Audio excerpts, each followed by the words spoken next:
Hello friends, मैं हूँ साक्षी। स्वागत है आपका अपने ही यूट्यूब चैनल अचीव एम में। फ्रेंड्स, आज की वीडियो हमारी 5th वीडियो है जिसमें हम एसएससी जीडी के इम्पोर्टेंट क्वेश्चंस को डिस्कस करेंगे। दोस्तों, यह important questions previous year questions paper से लिए हुए हैं, जिसमें हम आपको इम्पोर्टेंट क्वेश्चंस के साथ साथ आपको यहाँ से इम्पोर्टेंट फैक्ट्स को भी कवर कराते चलेंगे, जिससे आपके practice set with previous question paper and with important facts सभी कवर हो जाएंगे। तो चलते हैं हम अपने क्वेश्चंस पर। फर्स्ट क्वेश्चन है, किडनी के द्वारा रक्त शुद्धिकरण कहलाता है।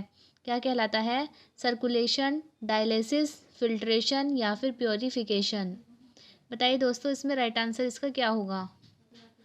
तो यहाँ पर इसका जो राइट आंसर होगा वो होगा option B, dialysis.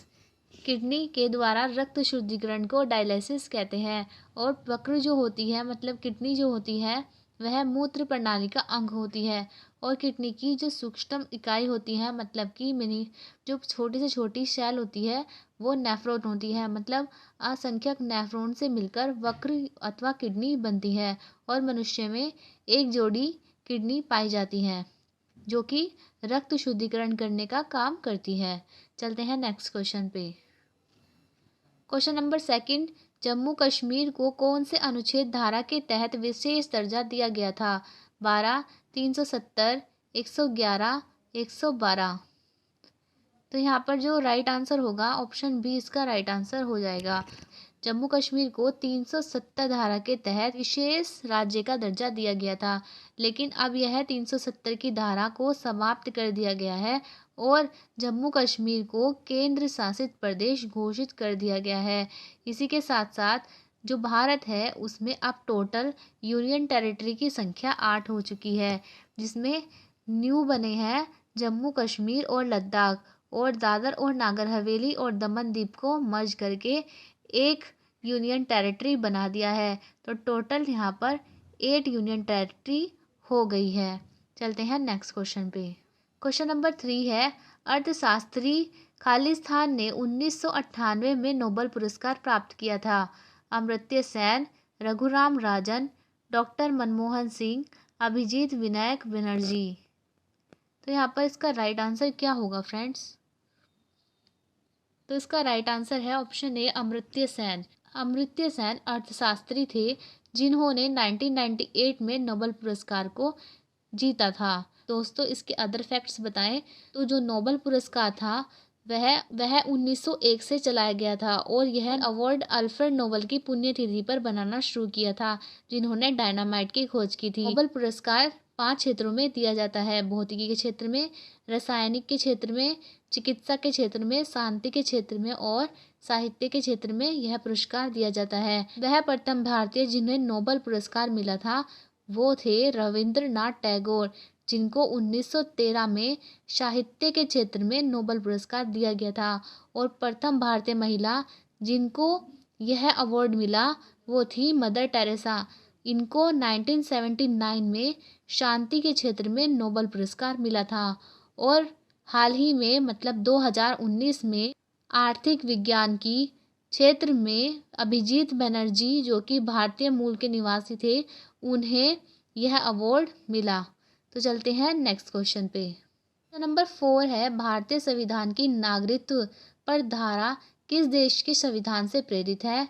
USA, UK, Australia या फिर फ्रांस। बताइए दोस्तों, इसका राइट आंसर होगा क्या?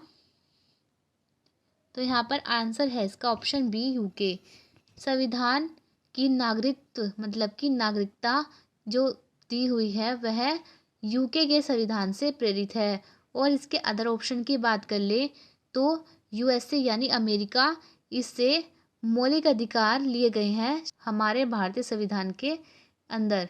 और ऑस्ट्रेलिया से क्या लिया गया है? समवर्ती सूची का प्रावधान और प्रस्तावना की भाषा ली गई है। फ्रांस से गणतंत्र की व्यवस्था ली गई है। गणतंत्र का मतलब होता है राष्ट्रपति का इस प्रकार चुनाव होता है कि वह वंशानुक्रम ना होकर वह प्रत्यक्ष रूप से चुना जाता है। Next question number 5, Lathmar Holi कहाँ मनाई जाती है?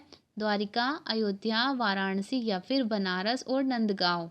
तो बताइए फ्रेंड्स यहाँ पर इसका राइट आंसर क्या होगा। तो ऑप्शन डी इसका राइट आंसर होगा, बनारस और नंदगांव। लठमार होली बनारस और नंदगांव में मनाई जाती है। नेक्स्ट क्वेश्चन नंबर 6 है, भारत में न्यायतंत्र में अदालतों का पदानुक्रम शामिल है जिसमें डैश सर्वोच्च है। उच्च न्यायालय, उच्चतम न्यायालय, जिला न्यायालय या फिर ग्राम न्यायालय। तो बताइए कि सर्वोच्च मतलब कि सबसे हाई जो न्यायालय होती है वह कौन सी होती है। तो यहाँ पर इसका जो राइट आंसर होगा वो होगा ऑप्शन बी, उच्चतम न्यायालय। उच्चतम न्यायालय का मतलब है सुप्रीम कोर्ट। सबसे सर्वोच्च न्यायालय उच्चतम न्यायालय होता है जिसे सुप्रीम कोर्ट कहते हैं।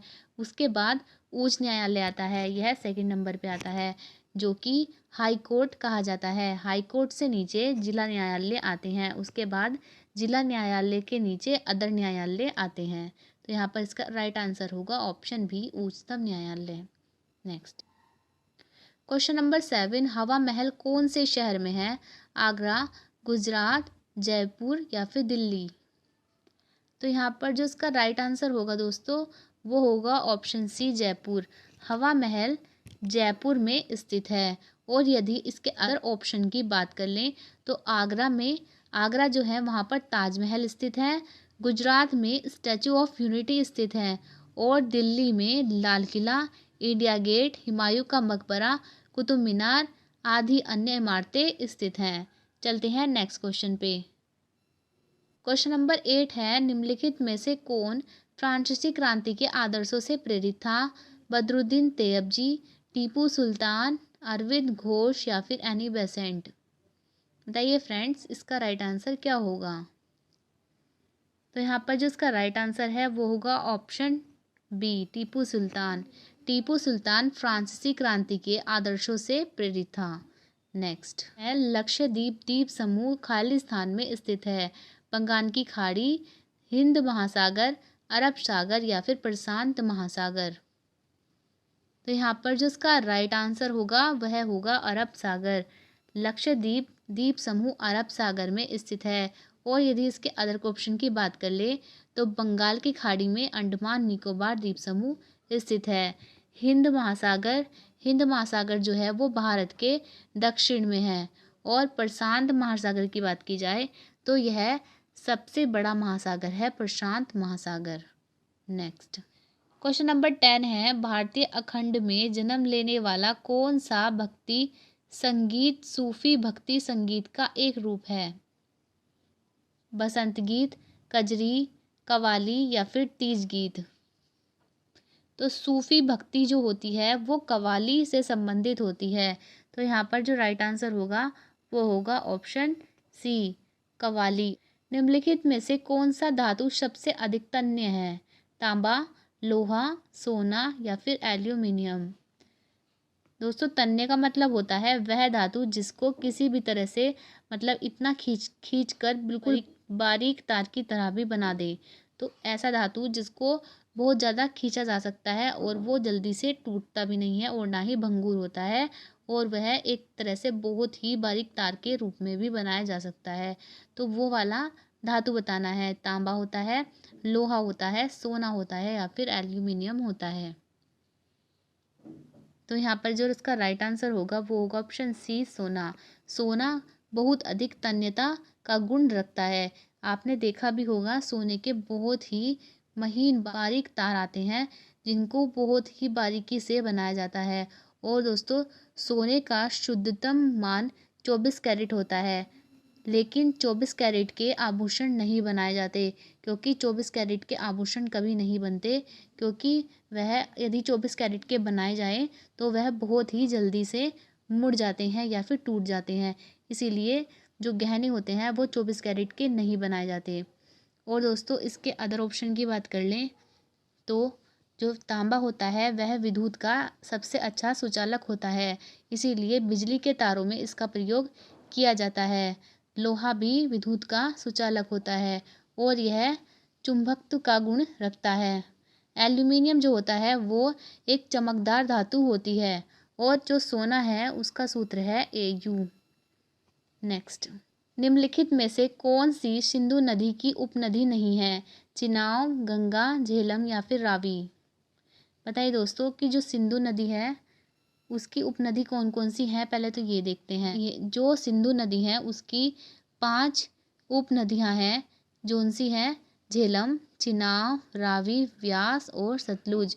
दोस्तों सिंधु नदी तिब्बत के पठार से निकलती है और यह अरब सागर में गिरती है, जिसकी लंबाई 3610 किलोमीटर है। और दोस्तों हमने आपको यहाँ पर 5 उपनदियाँ बताई हैं, झेलम, चिनाब, रावी, व्यास और सतलुज। लेकिन यहाँ पर ऑप्शन बी में गंगा दिया हुआ है, जो कि सिंधु नदी की उपनदी नहीं होती है। यह भारत की सबसे लंबी नदी है, जिसकी लंबाई भारत में 25-25 किलोमीटर है गंगा की। तो दोस्तों चिनाब, झेलम और रावी यहाँ पर सिंधु की उपनदियाँ हैं, छोड़कर गंगा को। तो ऑप्शन बी इसका राइट आंसर हो जाएगा। चलते हैं नेक्स्ट क्वेश्चन पे। क्वेश्चन नंबर 13, खालिस्तान प्राय प्रकृति में रेतीली और गुण में लवणीय होती है। काली मिट्टी, लेटराइट मिट्टी, जलोढ़ मिट्टी या फिर शुष्क मिट्टी। बताइए फ्रेंड्स इसका राइट आंसर क्या होगा।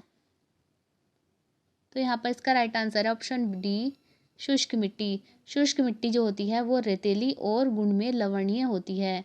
यदि इसके अदर ऑप्शन की बात कर ले तो जो काली मिट्टी होती है वह कपासी मिट्टी या फिर रेगुन मिट्टी के नाम से भी जानी जाती है, और यह महाराष्ट्र, कर्नाटक, गुजरात, मध्य प्रदेश क्षेत्र में सर्वाधिक पाई जाती है।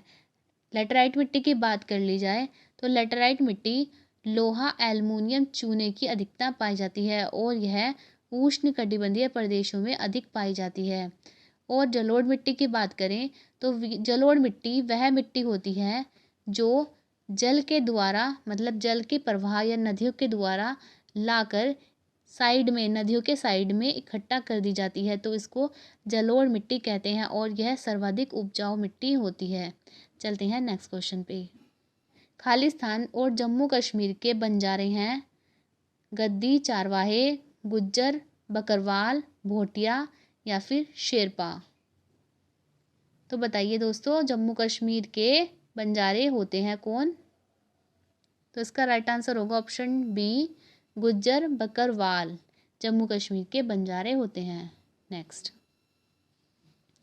क्वेश्चन नंबर 15 है, राजीव गांधी खेल रत्न पुरस्कार पाने वाले सबसे कम उम्र के प्राप्तकर्ता कौन है। अभिनव बिंद्रा, विश्वनाथ आनंद, विराट कोहली या फिर कीथ सेठ। तो यहाँ पर इसका राइट आंसर होगा दोस्तों ऑप्शन ए, अभिनव बिंद्रा। अभिनव बिंद्रा राजीव गांधी खेल रत्न पुरस्कार पाने वाले सबसे कम उम्र के प्राप्तकर्ता हैं। और दोस्तों हाल ही में राजीव गांधी खेल रत्न पुरस्कार का नाम चेंज कर दिया गया है। इसका नाम चेंज करके मेजर ध्यानचंद खेल रत्न पुरस्कार रखा गया है। दोस्तों यह अवार्ड खेल के क्षेत्र में उत्कृष्ट प्रदर्शन करने वाले व्यक्तियों को दिया जाता है।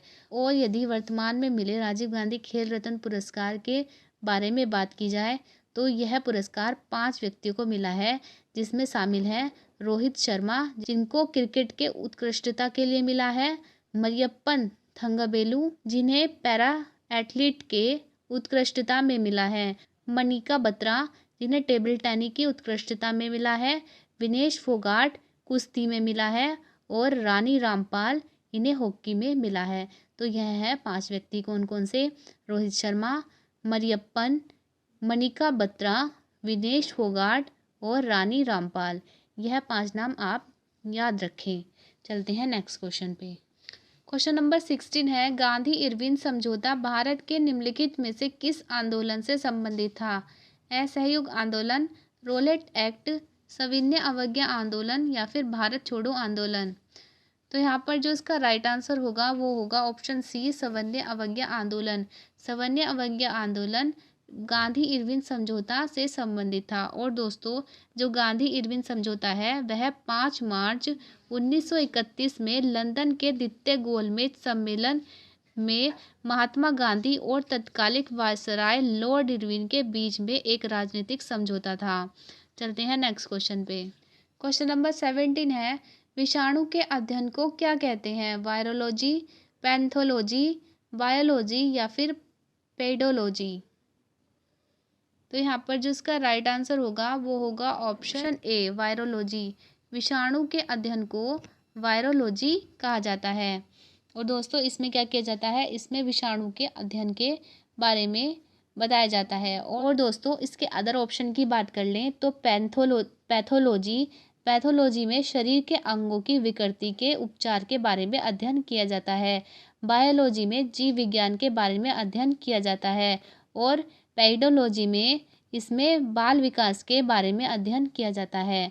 चलते हैं नेक्स्ट क्वेश्चन पे। 18 है, पत्ती की निचली सतह पर स्थित छोटे छिद्रों को क्या कहते हैं?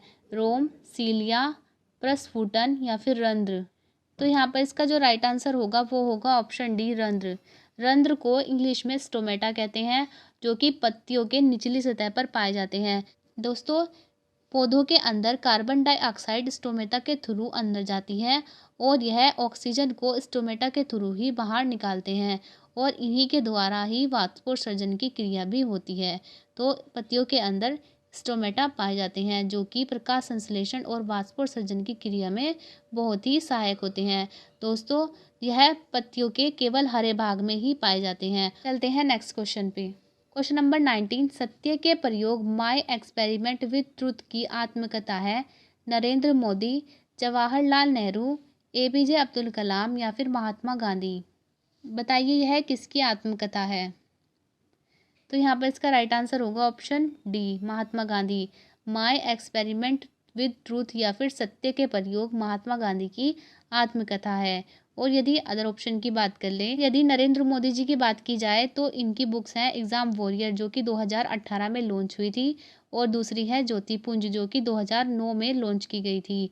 और जवाहरलाल नेहरू के द्वारा लिखी गई पुस्तक है भारत की खोज। एक और है जो कि है विश्व इतिहास की झलक, और एक है an autobiography. APJ Abdul Kalam के द्वारा लिखी गई है अग्नि की उड़ान और my journey. Next question number 20 है, भारत सरकार के युवा मामलों और खेल के लिए वर्तमान कैबिनेट मंत्री बने हैं? नीतीश गडकरी, राजवर्धन सिंह राठौर, विजय गोयल या फिर सुषमा स्वराज या फिर इनमें से कोई नहीं। तो दोस्तों इसका राइट आंसर होगा इनमें से कोई नहीं, क्योंकि इसका जो राइट आंसर है वह है अनुराग ठाकुर। अनुराग ठाकुर जो है वो खेल, युवा मामले और खेल मंत्री के लिए कैबिनेट मंत्री बने हैं। और दोस्तों यदि इसके अदर ऑप्शन की बात कर ले तो नीतीश गडकरी सड़क परिवहन एवं राजमार्ग मंत्री हैं। राजवर्धन सिंह राठौर यह सूचना प्रसारण मंत्री थे पर, लेकिन अब वर्तमान में सूचना प्रसारण मंत्री प्रकाश जावड़ेकर हैं। विजय गोयल जो कि पूर्व सांख्यिकी एवं कार्यक्रम मंत्री थे। वर्तमान में सदानंद गौड़ा सांख्यिकी एवं कार्य मंत्री हैं। सुषमा स्वराज यह भारत की पूर्व विदेश मंत्री थी। अब वर्तमान में भारत के विदेश मंत्री सुब्रमण्यम जयशंकर हैं। तो दोस्तों हमारा आज का क्वेश्चन है, आपको यह बताना है कि प्लासी का युद्ध कौन से सन में लड़ा गया था। यह आपका आज का क्वेश्चन है। तो दोस्तों हमारे क्वेश्चन आज यहीं पर ख़त्म होते हैं। यदि वीडियो अच्छी लगी तो वीडियो को प्लीज़ लाइक ज़रूर कर दीजिए करें, इससे हमारा बहुत मोटिवेशन मिलता है और हम आपको इसी तरह से फिर अच्छे अच्छे वीडियोस प्रोवाइड कराते रहेंगे। तब तक के लिए थैंक यू।